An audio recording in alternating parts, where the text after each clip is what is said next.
প্রয়াত কণ্ঠশিল্পী জুবিন গার্গের জনপ্রিয় গান মায়াবিনী দিয়ে তুতিনের অবস্থান ধর্মঘটের সূচনা করল অল আসাম কন্ট্রাকচুয়াল এমপ্লয়িজ কাউন্সিলের কাছাড় জেলা শাখা। বিভিন্ন দাবি এবং সমস্যার প্রতিবাদে অবস্থান ধর্মঘটে সামিল হলেন অল আসাম কন্ট্রাকচুয়াল এমপ্লয়িজ কাউন্সিলের সদস্যরা। শিলচর জেলা পরিষদ কার্যালয়ের প্রাঙ্গণে জড়ো হয়ে সংগঠনের কর্মকর্তারা জুবিন গার্গের মায়াবিনী গান দিয়ে ধর্মঘটের শুভারম্ভ করেন, যা মুহূর্তে বিক্ষোভস্থলের পরিবেশকে আবেগময় করে তোলে। হাতে প্ল্যাকার্ড এবং ব্যানার নিয়ে কর্মীরা তীব্র বিক্ষোভ প্রদর্শন করেন। কেন্দ্র এবং রাজ্য সরকারের ভূমিকা নিয়ে একের পর এক প্রশ্ন তুলে ক্ষোভ প্রকাশ করেন প্রতিবাদকারীরা। তাদের অভিযোগ, রাজ্যের 8,000-এরও বেশি ঠিকাকর ভিত্তিক কর্মচারী ভবিষ্যৎ অন্ধকারে ঢেকে গেছে সরকারের উদাসীনতার কারণে।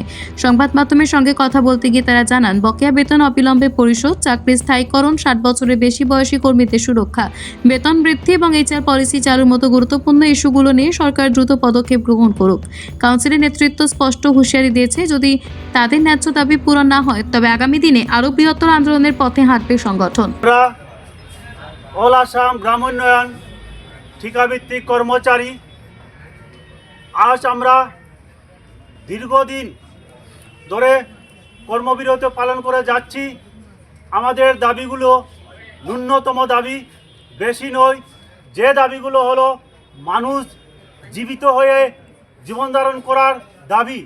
একমাত্র দাবি হলো আমাদের বর্তমান মাসিক পারিতোষিকের উপর 30,000 টাকা যুগ্ম করা এবং বার্ষিক সেই পারিতোষিকের উপর 10,000 টাকা বর্ধিত করা, আর সমকাজে সমবেতন প্রদান করা, আর আমাদের 60 বছর চাকুরি সুনিশ্চিতকরণ করা, HR পলিসিতে আমাদের লাগু করা আর আরও প্রদান করা।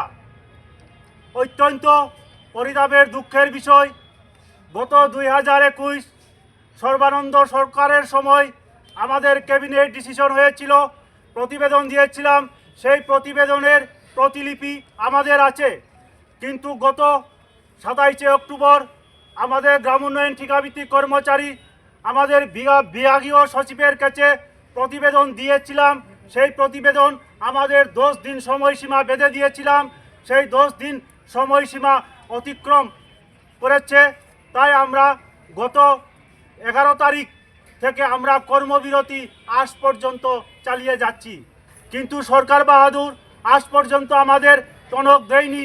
তাই আগামীতেও আমরা আন্দোলন চালিয়ে যাব যদি সরকারের তরফ থেকে আমরা ইতিবাচক সাড়া না পাই। এই আন্দোলন থেমে যাওয়ার আন্দোলন নয়, এই আন্দোলন আমরা জীবন রক্ষা, ছেলেমেয়ে রক্ষা ও মা বাবাকে রক্ষা করার আন্দোলন। এই আন্দোলন আমরা দীর্ঘ 17 বছর চালিয়ে যাচ্ছি। 17 বছরে 17,000 টাকা বেতন।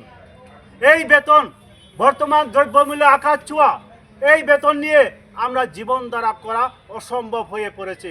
তাই আমরা আসাম গ্রাম উন্নয়ন ঠিকাভিত্তিক কর্মচারী অর্থাৎ DPM, ADPM, BPM, AE, GRS, GPC, account assistant একই প্ল্যাটফর্মে দাঁড়িয়ে আমরা আজ পর্যন্ত কর্মবিরতি পালন করে যাচ্ছি। এর মধ্যে সরকার বাহাদুর কাছ থেকে যদি আমরা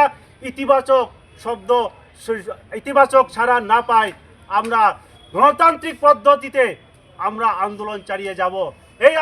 আমরা সারা আসাম কন্ট্রাকচুয়াল পঞ্চায়েতের কর্মচারী ইউনিয়নের তরফ থেকে আমরা কাছাড় ইউনিয়নে এখানে বসেছি জেলা পরিষদ প্রাঙ্গণে। আমাদের মূল দাবিগুলো হলো যে আমরা যে হারে কাম করছি পার্মানেন্ট এমপ্লয়ির মতো, কিন্তু আমরা তার মতো আমরা কোনো সুবিধা পাই নাই। আজকে আমাদের কলিগ বলছে অল্প আগে যে 17 বছর আমরা কাজ করার পরও আমাদের কিছু কলিগের 17,000 টাকা মাত্র স্যালারি। আমরা 17,000 টাকা স্যালারি দিয়ে আমাদের নিজের মা বাবা, আমাদের নিজের পরিবার চালাতে পারছি না। তো আমাদের সম্মানীয় মুখ্যমন্ত্রী, আসামের সর্বকালের সর্বসেরা মুখ্যমন্ত্রী, উনির কাছে আমরা একটা আবেদন, আমরাও একটা মানে দুই নজরে না দেখিয়ে আমরা নিজের আসামের নাগরিক হিসাবে দেখে আমরা সৎ বিচার করে দেও, আমরা একটা ভালো যেগুলো আমরা স্যালারি প্রাপ্য ওইটা আমরা দেও। আমরা এই দাবিতে এখানে বসেছি। আমরা যে বেতন পাই বছরে 10% এটাতে হার মানে বৃদ্ধি করে দিবে বলছিল, কিন্তু দেয় নেই আজকে পর্যন্ত। তো আমরা এটা দাবি জানাচ্ছি যে 10% অ্যানুয়াল ইনক্রিমেন্ট আমরা দেওয়ার জন্য, এবং আমরা যোনটা স্যালারি এখন বর্তমান আমরা পাচ্ছি এটার সাথে 30,000 টাকা এককালীন আমরা বর্ধিত করে দেওয়ার জন্য অনুরোধ করছি। তারপর আমাদের অনেক কলিগগুলো কাজ করে রিটায়ারমেন্টের সময় এসে পড়েছে, কিন্তু আমাদের এখনও চাকরি সুনিশ্চিতকরণ কিছু নাই।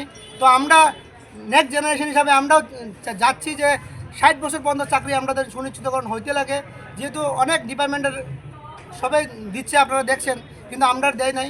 তো আমরা এখানে তার কারণে এখানে বসেছি।